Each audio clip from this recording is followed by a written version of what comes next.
Sejam muito bem-vindos, sejam muito bem-vindas, fãs da Bundesliga. Me chamo Guilherme Ferreira e recebo vocês para mais um episódio do Chucrute FC, episódio que vai destacar a eliminação da seleção alemã diante da Espanha na Euro de 2024.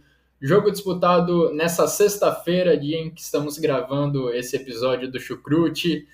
Um jogo que poderia ser tranquilamente a decisão desse torneio diante do que as duas equipes produziram para chegar até as quartas de final, mas por circunstâncias do sorteio, circunstâncias do futebol, elas precisaram se matar antes e a Espanha acabou levando a melhor. Na prorrogação, um golzinho no final da prorrogação acaba eliminando o Julian Nagelsmann e seus jogadores. Muita coisa aconteceu nessa partida e são muitas também as consequências desse jogo. E para me ajudar a passar por todos esses assuntos, eu recebo virtualmente ao meu lado meu parceiro de Chucrute FC, Jonathan Gonçalves.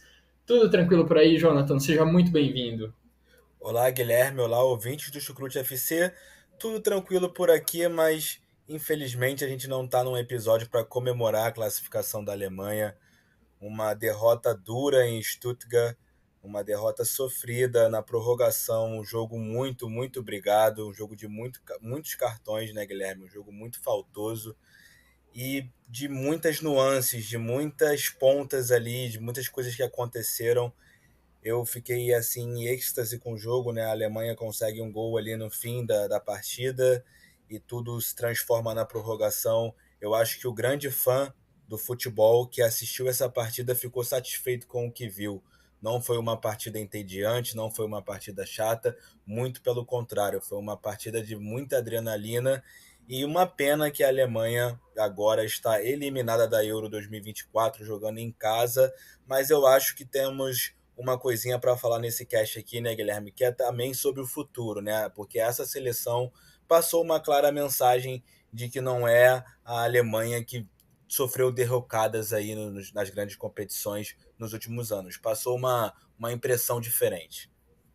Sem dúvidas, sem dúvidas. A gente vai passar por isso também ao longo desse episódio, mas de fato, para quem não estava envolvido emocionalmente nesse jogo, foi uma partida incrível, né? Com várias alternâncias, com várias chances de gol para os dois lados. No final das contas, é, a emoção que a gente pôde presenciar, que a gente pôde vivenciar, demonstra como esse jogo de fato poderia ser a grande decisão. A Alemanha e a Espanha tinham totais condições de seus times que disputariam a final lá no Estádio Olímpico em Berlim. Mas bom, antes da gente começar a falar especificamente da partida, deixar aqueles recados de sempre, agradecendo a todo mundo que acompanha o nosso trabalho aqui no Chucrute FC. Se você está nos conhecendo aqui nessa Euro, saiba que a gente também faz uma cobertura ampla da temporada da Bundesliga, da Copa da Alemanha, as participações dos clubes alemães nas competições europeias. Agradecer também aos nossos parceiros do Alemanha FC e do Futebol Brasil, que também vem fazendo uma ótima cobertura do futebol alemão, especificamente da seleção alemã nessa Euro. Então vamos lá, Jonathan, entrar nos detalhes desse Espanha 2, Alemanha 1, jogo decidido na prorrogação. O, a Espanha começou ganhando, fez 1-0 já no segundo tempo, com um gol marcado pelo Dani Olmo. O jogo já estava nos instantes finais, nos minutos finais, quase nos acréscimos do segundo tempo, quando a Alemanha conseguiu o empate através do Florian Wirtz, que mais uma vez começou o jogo entre os reservas, mas saiu do banco para marcar um gol heróico para a seleção da Alemanha, quando parecia que a Alemanha estaria mais motivada, que ela estaria mais por cima do jogo, entrando na prorrogação. A Espanha conseguiu segurar o ânimo, segurar a empolgação alemã, e na reta final da prorrogação, já, se eu não me engano, nos acréscimos, ou muito perto dos acréscimos, Mikel Merino de cabeça fez o gol da classificação espanhola. Jonathan, quais os principais destaques seus dessa partida que, como você já falou, né, envolveu muita coisa, teve muitos fatores, mas o que você acha que foi determinante para a vitória da Espanha nesse jogo? Guilherme, a começar sobre um tópico que a gente falou no último cast, que era a questão da escalação. Como você já bem falou, o Leroy Sané foi titular, O Florian Wirtz começou no banco mais uma vez. E o Emre Can, né, foi titular nessa partida também de uma forma surpreendente. Ali antes da partida iniciar, ali 40 minutos antes, quando saiu a escalação, todo mundo ficou surpreendido com o Emre Can sendo titular nessa partida. Ele já tinha sido acionado em jogos da Euro, fez um gol lá na primeira partida contra a Escócia, mas não tinha sido titular em nenhum desses jogos até então. E aí eu já fiquei um pouco surpreendido ali também, Guilherme. Achei estranho o Nagelsmann apostar nisso, mas até que o Emre Can não comprometeu. Ele fez uma partida regular, saiu no intervalo. No primeiro minuto, eu até fiz um comentário lá no meu ex, né, o antigo Twitter, em que o Emre Can ele perde a bola, ele tenta forçar uma falta em que o juiz não vai na dele, e com 1 minuto de jogo, o Manuel Neuer fez a primeira defesa.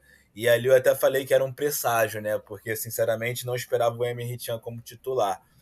E aí vem essa questão, já era mais uma escalação diferente. O fato foi esse também, já era mais uma escalação diferente. A Alemanha começou o jogo não conseguindo atacar, não conseguindo ferir a Espanha. A Espanha teve ali um pouco do controle da posse de bola no primeiro tempo. O Dani Olmo ali também, que fez o gol lá no segundo tempo, foi uma peça muito importante. Um jogador que a gente sabe a qualidade dele porque a gente vê no RB Leipzig na Bundesliga. Teve a questão também que eu senti a Alemanha muito nervosa no início do jogo, fazendo muitas faltas. O Toni Kroos também, né, como nós sabemos, fez sua última partida pela Alemanha. Eu senti, por mais que ele seja um jogador vitorioso, de muitas conquistas, de ter passado já por muito na carreira, eu senti um certo nervosismo da parte dele. Eu vi ele errando 2 passes ali num espaço curto de tempo, vi ele sendo bastante agressivo nas entradas que ele teve no jogo, tanto que o Pedri, né, meio-campista aí da Espanha, ficou de fora da Euro, tá de fora da Euro pela entrada do Toni Kroos, parece que teve um problema em ligamentos aí e não vai dar continuidade na competição. E isso demonstrou um pouco desse nervosismo, tanto do Toni Kroos como de toda a seleção em si, né? Ele é um dos jogadores mais experientes da seleção, então era ele um dos que deveria estar mais calmo nesse momento e transmitir mais calma. Até que no segundo tempo eu senti que a Alemanha pisou um pouco mais no freio com essa questão psicológica de nervosismo, conseguiu se encontrar, principalmente, Guilherme, depois do que sofre o gol. Eu acho que a Alemanha, depois que sofreu o gol, que viu que tinha que jogar a bola, que ir para cima, ela começou a ferir a Espanha, começou a perturbar ali. O Nagelsmann também mudou a equipe, né? Ele tirou o Raum amarelado para entrar o Mittelstadt, tirou o Gundogan, que não vinha fazendo também uma boa partida, entrou o Füllkrug, que é aquele momento de você tentar acionar o Füllkrug para fazer gols, e o Füllkrug para mim foi um ótimo pivô. Ele, quando foi acionado ali, ele fez muito pivô, ele pisou muitas bolas para outros jogadores chegarem chutando, que eram bloqueadas por defensores espanhóis, ou o Nai Simon fazia a defesa. Até que eu achei que esse foi um grande movimento do Nagelsmann na partida, de colocar o Füllkrug, e ele fez uma boa partida. Até acerta a trave em certo momento, e ele foi puxado ali. Para mim foi um pênalti ali, todo mundo ignorou porque o lance seguiu. O Füllkrug ele finaliza sendo puxado para o chão pelo defensor espanhol, a bola bate na trave e o lance da sequência. Porque também temos um lance lá na prorrogação, né, Guilherme, que foi a mão, um chute do Jamal Musiala que bate na mão do Cucurella, que na origem do lance aparentemente o Füllkrug está impedido. E aí não teria sido realmente o pênalti, mas caso não estivesse impedido, foi um claro pênalti negado para a Alemanha, no qual o VAR não interferiu, não mudou nada. E para fechar, Guilherme, exatamente isso, que é essa questão também de VAR, eu achei uma péssima arbitragem nessa partida. Eu acho que o árbitro inglês, me falha aqui agora a memória o nome dele, mas ele não fez uma partida boa, ele se perdeu nessa questão de dar amarelo para todo mundo, tanto que você pode ver, a partida teve 14 cartões amarelos e um vermelho, sendo que 3 desses cartões foram de jogadores que estavam ali no banco. Então eu acho que o juiz interferiu muito, chamou muito a atenção para si numa partida tão grande como essa. Anthony Taylor, o responsável pelo apito nesse jogo, que de fato gerou bastante controvérsia. já nos minutos iniciais, né? Porque o Toni Kroos comete uma falta duríssima no Pedri, que acaba provocando a saída do jogador espanhol do jogo. Aparentemente, o Pedri não vai mais ter condições de disputar a Euro por conta da pancada que ele sofreu, e o Toni Kroos acabou nem levando amarelo nesse lance. Logo na sequência, ele comete outra falta pisando no Nico Williams. Enfim, gerou grande reclamação por parte da Espanha as faltas cometidas pelo Toni Kroos. No segundo tempo, ele acabou levando um cartão amarelo por parar um contra-ataque espanhol. E no segundo tempo também acabou gerando, o Anthony Taylor acabou gerando muitas reclamações pelo lado da Alemanha, porque teve essa questão do possível pênalti no Fulkrug, teve também a questão do toque de mão na bola do Cucurella. Enfim, acho que a arbitragem não foi um ponto positivo dessa partida. Agora, o que eu acho que também não foi positivo foi a escalação inicial do Julian Nagelsmann. Você já passou por isso, Jonathan, mas queria dar um destaque maior às opções que ele fez pela entrada do Henrique no lugar do Andrich e especialmente a entrada do Sané no lugar do Wirtz. Pelo segundo jogo consecutivo, o Julian Nagelsmann preferiu o jogador do Bayern de Munique em relação ao jogador do Bayern Leverkusen e acho que pelo segundo jogo a tentativa acabou não, o plano acabou não sendo executado da maneira como ele esperava. Mais uma vez, o Nagelsmann justificou a entrada do Sané dizendo que ele queria alguém de maior velocidade para jogar no espaço nas costas da defesa da Espanha, entre a defesa e o goleiro, porque a Espanha, sabemos todos, é um time que gosta de jogar com a posse de bola e no campo de ataque, e o Sané, com a velocidade dele, poderia explorar muito bem os espaços deixados pelos os espaços nas costas dos zagueiros espanhóis, mas isso acabou sendo visto pouquíssimas vezes ao longo da partida. O Sané teve participações de pouquíssimo destaque ao longo do jogo, como já tinha acontecido lá na partida contra a Dinamarca, e eu acho que pelo menos o Nagelsmann conseguiu perceber rápido que essa opção não tinha dado resultado. Logo na volta para o segundo tempo, o Florian Wirtz e o Robert Andrich entram na partida nos lugares do próprio Henrique e do Leroy Sané. E aí, ofensivamente em especial, a Alemanha tem uma transformação muito positiva. No primeiro tempo, isso considerando só os 90 minutos, no primeiro tempo a Alemanha teve 3 finalizações. No segundo tempo foram 13. Claro que muito disso motivado pela necessidade da Alemanha buscar o empate ali nos minutos finais. Mas acho que o ataque acabou funcionando muito melhor com a presença do Florian Wirtz. O Wirtz foi muito mais efetivo do que o Sané, comparando o tempo de jogo que os dois tiveram. E não só isso, Jonathan. Acho que o Fulkrug também teve uma participação muito positiva. Não sei se você compartilha dessa opinião, mas acho que em meio a essa eliminação, um dos vencedores dessa Euro pelo lado alemão é o Niklas Füllkrug, provando mais uma vez, novamente em um grande torneio, que ele pode ser um cara importante para a seleção da Alemanha como essa figura central do ataque. Com certeza, Guilherme. Ele até perde uma chance muito boa no último lance da partida na Sim. prorrogação. A bola chega para ele, ele cabeceia para fora. Uma pena, mas foi um jogador que, como eu já falei, assim quando ele entrou na partida, ele foi muito acionado ali como um centroavante, como um pivô, fez a parede, pisou para chute do Kimmich, pisou para chute do Kai Havertz. O Kai Havertz também, que foi um jogador que hoje eu acho que foi um pouco abaixo. Teve um lance que ele tentou uma cobertura que foi um Nossa, se ele vacilo. acerta, ia ser um negócio espetacular. Exatamente, foi um vacilo do Nai Simon ali no tiro de meta. A bola sobrou ali, o Kai Havertz teve a oportunidade, ele poderia ter tocado essa bola para o lado também, tinha um companheiro chegando, acho que era até o próprio Füllkrug pela direita acima, assim, se ele tocasse essa bola cruzando, poderia ter uma chance de finalização ali. Tomou a decisão de encobrir o goleiro, não foi feliz, mas a gente também entende que é um momento de muita pressão.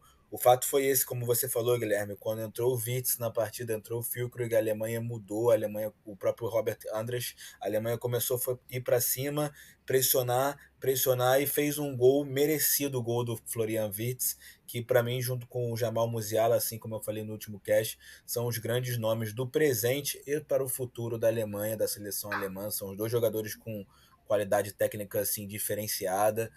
O Wirtz, ele deu uma de Bayer Leverkusen, né? O clube que ele joga, fez o gol ao resgate ali nos minutos finais. Achei isso bem legal também, bem peculiar, Guilherme. Uma grande partida, assim, diga-se de passagem também, que eu acho que um jogador que a gente tem que mencionar, que, claro, o Joshua Kimmich, né, que faz uma Euro pela lateral direita, a gente sabe que uns anos atrás ele jogava pelo meio campo da seleção alemã, com Thomas Tuchel também voltou a jogar pela lateral direita lá no Bayern de Munique na última temporada, e eu acho que ele foi um jogador muito importante hoje, sendo acionado pela direita, buscando o ataque, finalizando, pisando nela na frente, lá em cima, na parte de cima, um jogador que sempre demonstra muita raça, muita vontade, e eu acho que hoje ele, até no final, é uma cena que mostra ele lá encostado na trave, bastante abalado, porque ele é uma pessoa, um atleta que dá para ver claramente que sente muito as emoções das partidas. Sim, e quem sentiu muitas emoções nessa partida foram também os espectadores, né? Quem estava assistindo esse jogo. Nossa, não vou cansar de falar quantos lances incríveis foram produzidos ao longo dessa partida. Esse lance de cobertura do Kai Havertz seria um gol espetacular para virar o jogo para a Alemanha. Tivemos grandes defesas do Unai Simon, principalmente durante o segundo tempo do período regulamentar. Tivemos boas defesas do Manuel Neuer. Não dá para deixar de falar também de como produzem mágica Lamine Yamal e Nico Williams. Antes dessa partida, a gente projetava como seria interessante ver esse duelo de duplas tão promissoras dos dois lados. Nico Williams e Lamine Yamal de um lado, Florian Wirtz e Jamal Musiala do outro. E eles corresponderam às expectativas, produzindo bons lances, produziram muitas jogadas de perigo contra os adversários. Dani Olmo, numa atuação espetacular, com um gol e uma assistência. Tiveram as polêmicas de arbitragem, enfim, muitos lances que vão ficar guardados na memória por um bom tempo. Repito, duas equipes que poderiam tranquilamente estar na decisão dessa Euro lá em Berlim, produziram um jogo de alto nível lá em Stuttgart. Mas, Jonathan, como você já mencionou como você já falou desse destaque para Jamal Musiala e Florian Wirtz, dois grandes representantes da nova geração alemã, acho que cabe a gente também olhar para o futuro, pensando nessa seleção da Alemanha e a perspectiva deixada pelo time do Julian Nagelsmann nessa Euro, acho que sem dúvidas é muito melhor do que a perspectiva deixada pela seleção alemã em torneios anteriores. E é bom para a seleção da Alemanha, é bom para a DFB que o Julian Nagelsmann tenha prorrogado o seu contrato até 2026. A equipe já tem a certeza de que ele vai seguir no comando até pelo menos a próxima Copa do Mundo. E até agora pode não ter dado em título, pode não ter resultado nem em semifinal de grande competição o trabalho do Julian Nagelsmann, mas dá para ver que alguns bons sinais vão sendo mostrados e a Alemanha parece estar no caminho certo. Tá no caminho, Guilherme. E isso deve-se também, como você falou, esse fato dele ter assinado um contrato para além da Euro. A gente lembra aí que antes da Euro, ali, alguns meses antes, quando o Bayern de Munique ainda estava procurando um novo treinador, o próprio Julian Nagelsmann foi cogitado a voltar ao Bayern de Munique, o que eu achei um absurdo ali, porque era véspera de Eurocopa em casa e você meio que perturbando o treinador da seleção nacional para que pense sobre o futuro, sendo que um trabalho de seleção a gente sabe que leva tempo, é um trabalho que não nasce assim de um mês para o outro, é um trabalho longe, que leva muito tempo, né, duradouro. Então, para ter sucesso, a gente sabe, o Joachim Löw, ele demorou muitos anos para conquistar o título da Copa do Mundo com a Alemanha. Ele passou pela Copa do Mundo de 2010, né, e sendo que ele já era lá o interino, já era o treinador adjunto, o auxiliar do Klinsmann em 2006. Então, hoje em dia, eu quero ver um treinador que vai chegar ali e vai ficar e ter evolução nesse trabalho, ter novos jogadores chegando na seleção alemã. E eu acho que é isso que a Alemanha está passando no momento. Eu acho que o ponto positivo, por exemplo, é Maximilian Mittelstadt na lateral esquerda, é o Jamal Musiala e o Florian Wirtz, como já mencionamos, não tem como deixar esses dois nomes de fora, são os principais, né?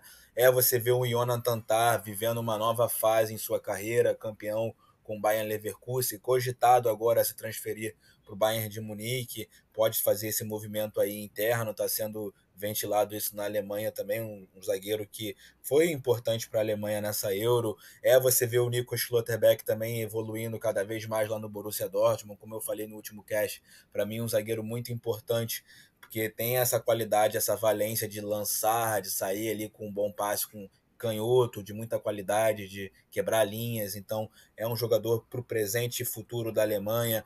Temos o Waldemar Anton também, o zagueiro que estava no VfB Stuttgart, deve ir para o Borussia Dortmund agora. Entrou na partida, né, Guilherme?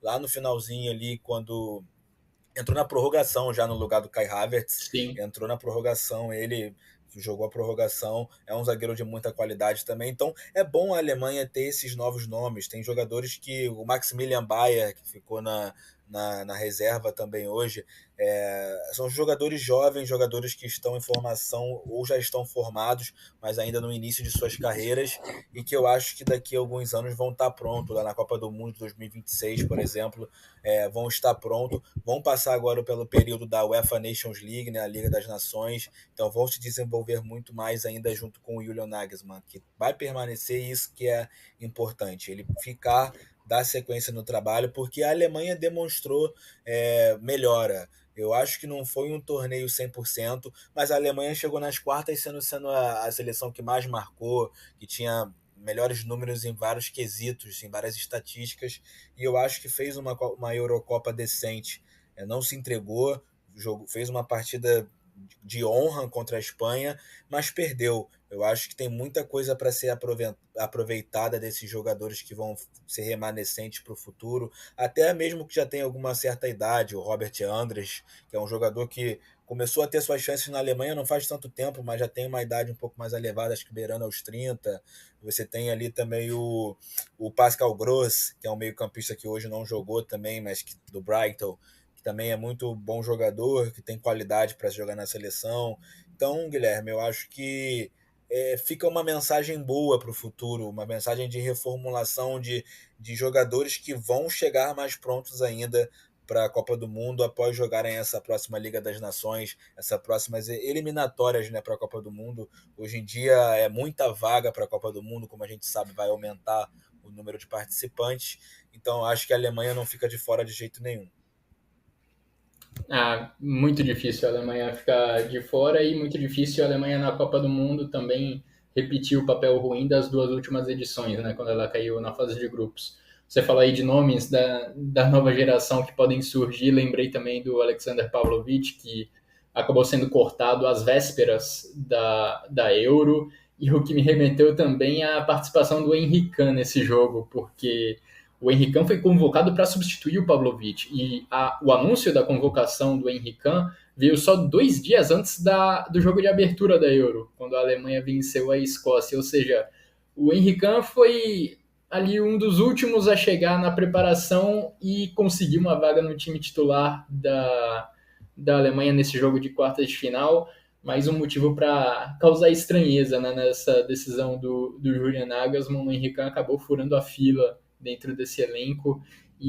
Mas falando ainda do futuro, destacando ainda o que a Alemanha pode produzir nos próximos anos, eu acho que os ingredientes estão todos na mesa e são todos muito promissores, porque você tem uma geração nova de bons jogadores, você já citou vários deles, encabeçados por Jamal Musiala e Florian Wirtz, que dentro do contexto da seleção da Alemanha já vem mostrando que sabem lidar com essa responsabilidade, parecem estar dispostos a assumir esse papel de protagonista dentro da seleção da Alemanha.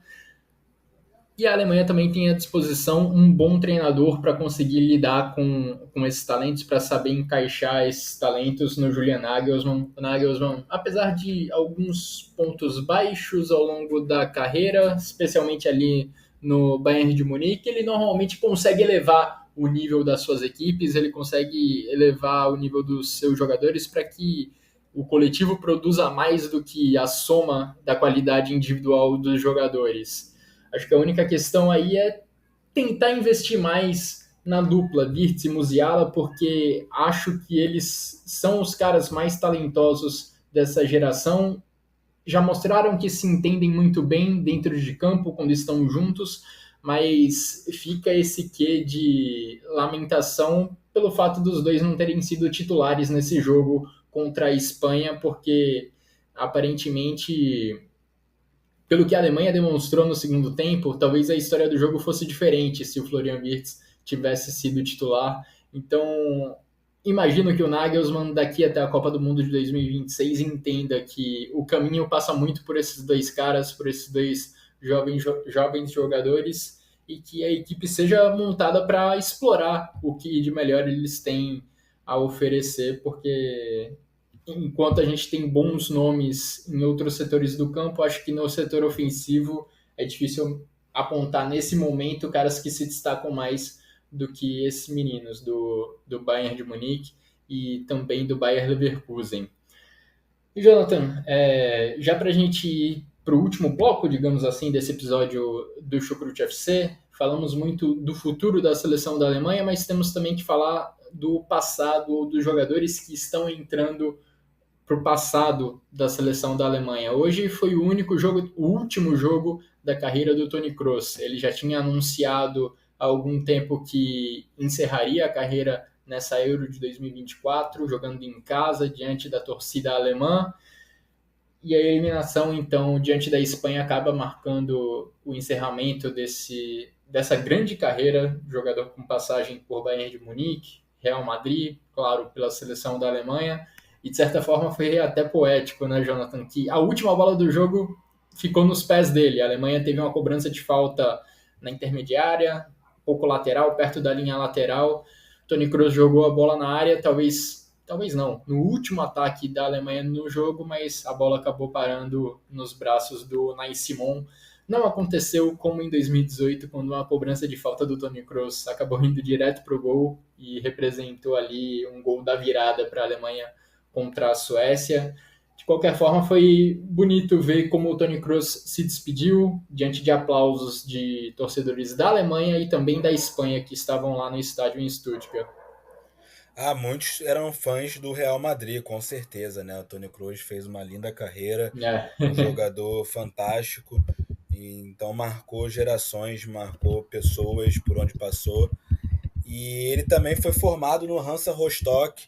O Hansa Rostock fez uma publicação para ele, hoje em dia na terceira divisão da Alemanha, acabou de ser rebaixado. O Bayer Leverkusen também é uma equipe na qual ele passou, então um jogador que marcou, por mais que, né, nessas equipes ele não tenha ganho títulos, né, ele marcou.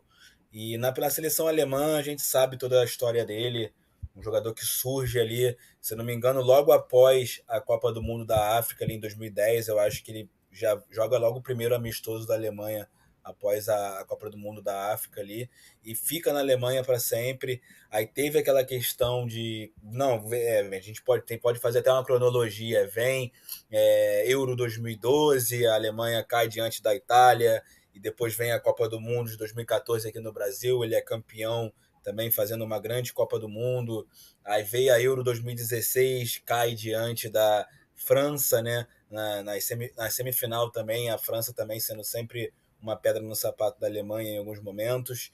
E aí vem a Copa do Mundo da Rússia, como você falou, aquele gol contra a Suécia fica na história, um gol que por mais que a Alemanha depois não conseguiu avançar na fase de grupos, mas todo mundo lembra exatamente a sensação que foi aquele gol, a ideia do Marco Reus de pisar na bola ali, ele bater a falta como bateu. Então ele é um jogador que marcou de diversas formas, por vários fatos. Quando ele também decidiu, né, se afastar da seleção alemã ali no período entre 2021 até 2023, né, mais ou menos por ali, que ele até falou que um dos motivos era não querer jogar a Copa do Mundo no Catar devido ao que rolava nas questões de explorações nas construções do estádio lá no Catar. aquela toda a situação até mesmo política, humanitária, ele usou isso também como argumento no período de dizer que não queria jogar mais pela seleção, porque ele não queria jogar naquela Copa do Mundo ali. Então é um jogador que, além das quatro linhas também, ele nunca foi querido assim por todos, sabe, Guilherme? Toni Kroos, ele nunca foi um cara querido por todos. A parte da torcida do Bayern de Munique também, que não gosta muito dele, devido ao fato dele ter saído do clube e fazer juras de amor ao Real Madrid, não fazer essas juras de amor ao Bayern de Munique. Ele saiu de uma forma lá meio controversa assim para os torcedores. Se não me engano, na época não foi uma quantia como é hoje em dia transferências, mas foi uma boa quantia. Mas os torcedores do Bayern queriam que ele ficasse na equipe, ele não ficou. E hoje em dia ele não faz muitas, como é que eu posso dizer, muitas postagens para o Bayern, homenagens e tal. Então há pessoas na Alemanha que não gostam dele por isso, que são torcedores do Bayern que não se identificam com ele, mas também pessoas que não são muito fã das declarações dele. Ele sempre foi uma personalidade de dar declarações assim bem autênticas do que ele pensa, né, quem geralmente é uma pessoa assim, né, Guilherme, não agrada a todo mundo. Sim, os torcedores do Bayern de Munique não têm um carinho tão grande pelo Toni Kroos, justamente porque o Toni Kroos nunca demonstrou muito carinho em relação ao Bayern de Munique, especialmente depois que deixou o clube. Toni Kroos encerra a carreira dele com 114 jogos disputados com a camisa da seleção da Alemanha, sétimo na história nesse quesito, 17 gols marcados ao longo dessas partidas e e o título da Copa do Mundo de 2014, talvez não, acho que o grande momento dessa passagem do Toni Kroos com a camisa da seleção da Alemanha.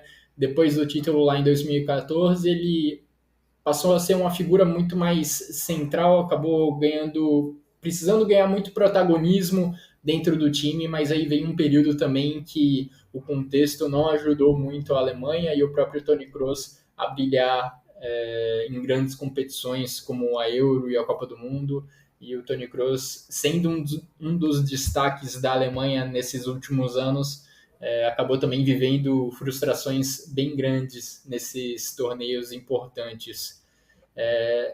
E além do Toni Kroos, Jonathan, tem outros dois caras que estão no top 10 de mais jogos na história da seleção da Alemanha, que também podem estar de saída, que também podem estar se despedindo da seleção da Alemanha. O Thomas Müller foi o mais contundente, dizendo após a partida contra a Espanha que esse foi provavelmente o último jogo dele pela seleção alemã. E o Manuel Neuer ainda deixando as coisas um pouco no ar, afirmando que ainda não poderia cravar se esse era o último grande torneio da carreira dele. De qualquer forma, são dois caras que vão abrindo passagem para uma geração mais nova que construíram uma história bonita vestindo a camisa da seleção da Alemanha e que já há algum tempo a gente vem falando, né, que Neuer e Müller estão perto do final das suas carreiras com a seleção alemã e talvez esse tenha sido de fato o último grande torneio dos dois, acho que especialmente no caso do Thomas Müller, já que o Manuel Neuer na condição de goleiro eu vejo com mais perspectivas de atuar alguns anos, chegando talvez até como titular na Copa de 26. Ele falou após a partida que vai precisar pensar aí nos próximos dias, que essa decisão pode até demorar meses, até mesmo um ano. Palavras de Manuel Neuer aí após o jogo. Eu acredito, Guilherme, que ele como goleiro ainda pode sim ter ali o seu trabalho assegurado na Alemanha, mas eu gostaria de dizer uma coisa, que é a seguinte: geralmente a gente vê goleiros ter carreiras longevas, né? O próprio Gianluigi Buffon com a Itália, ele esteve ali diante do posto da Itália ali de goleiro por muito tempo. Mas o fato é, não haviam substitutos à altura. Não que o Marc-André ter Stegen esteja à altura, mas ele é um grandíssimo goleiro também e está há muito, muito tempo na fila. Toda competição grande que chega, a gente sempre sabe que vai ter aquele burburinho entre Manuel Neuer ou Ter Stegen, tem sido assim nos últimos anos, as últimas grandes competições da Alemanha. E eu acho, Guilherme, a minha opinião, que já está no momento de fazer essa transição, que o Neuer até talvez continue sendo convocado mas que ele não seja mais o titular. Ele fez uma Euro excepcional. Eu gostei da Euro do Manuel Neuer, não tenho nada a criticar ele. Para mim, ele foi um dos melhores goleiros da competição. Só que eu acho que é uma questão de transição mesmo, você já mudar, até porque o Marc-André ter Stegen ele já também não é nenhum garoto. O Manuel Neuer tem 38 anos e o Marc-André ter Stegen tem, acho que se eu não me engano, já 35, não, tem 32. Tem 32. É mais novo, mas também daqui a pouco já está batendo uma idade um pouco elevada. Então, assim, eu respeito a história do Manuel Neuer, para mim, um dos maiores goleiros da história do futebol. Só que eu acho que a seleção da Alemanha já precisa já fazer essa transição, até porque outros nomes precisam começar a ter suas convocações. O Bernard Lino foi um minto, o Nubel, Alexander Nubel tinha sido convocado, um dos 4 goleiros, e foi cortado. Para mim, é um goleiro também que no futuro vai ter suas chances ali na Alemanha, vai ter suas convocações sendo mais pontuais, como segundo ou terceiro goleiro. Então, é botar esses nomes mais jovens também para começar a ganhar esse espaço. Consequentemente, começa a ganhar liderança, identificação, para poder fazer esse caminho que é um caminho natural, ciclos, né? Vai passando, vão aparecendo mais jovens. A Alemanha foi campeão há pouco tempo da Copa do Mundo Sub-17, então vão ter para o futuro aí jovens jogadores também aparecendo em todas as posições. E quanto mais você ter esses jogadores de idade média na atualidade, tendo suas consolidações em posições ali na seleção, eles vão ser importantes para que esses jovens de 17, 18 de hoje em dia possam daqui a alguns anos também ser integrados da melhor forma na seleção. Eu vejo dessa forma, Guilherme, em relação ao Manuel Neuer. Já o Thomas Müller, sendo bem sincero, acho um jogador também que fica para a história, um jogador que quando apareceu pela seleção alemã fez muitos gols em Copas do Mundo. Todo mundo até pensava que ele ia bater o recorde do Ronaldo ou do Klose, né, que veio a bater o Ronaldo depois, mais rápido, porque quando chegou ali em 2014, eu acho que o Müller já tinha 10 gols em Copas. As pessoas já esperavam mais gols do Müller em 2018 e não veio, mais gols do Müller em 2022 também não veio. Então, um jogador que marcou seu nome na história do futebol alemão, na história da seleção alemã, mas na atualidade, Guilherme, eu acredito que ele foi convocado para esse torneio justamente por uma despedida, pela liderança que ele que é justamente o que eu acabei de falar, questão de ter uma personalidades ali que façam essa transição, que facilitem para os mais jovens, mas ele, em questão de nível técnico, em questão de futebol, eu já vejo ele em um certo declínio. Eu não acho que ele, por exemplo, o William Brandt, o jogador que fez a última temporada pelo Borussia Dortmund e chegou em final de Champions, para mim ele poderia estar nessa seleção alemã no lugar do Thomas Müller, por exemplo.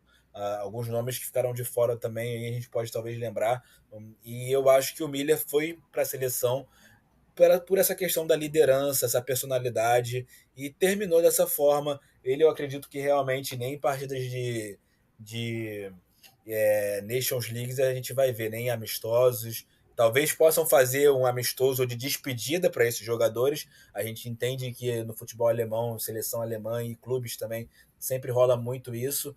Teve aquela despedida do Podolski anos atrás. Não duvido que eles façam até uma despedida conjunta entre Neuer e Thomas Müller, mas é isso, Guilherme. Eu acho que o Neuer ainda pode ter algum futurozinho ali com a seleção, sim, sendo até titular eventualmente em alguns jogos, mas fazendo mais essa transição para o Marc-André ter Stegen ter essa posição de goleiro principal. E o Müller já acho que vão ter outros jovens ali, outros jogadores de idade média da posição que já podem ser convocados no lugar dele. Mas sem dúvidas, dois jogadores que ficam para a história do futebol alemão, para a história da seleção alemã. Weltmeister, né? Campeões do mundo.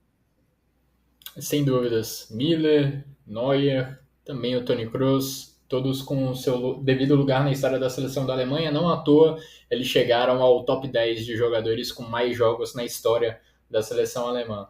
Novas lideranças terão que ser formadas nos próximos anos, nos próximos torneios.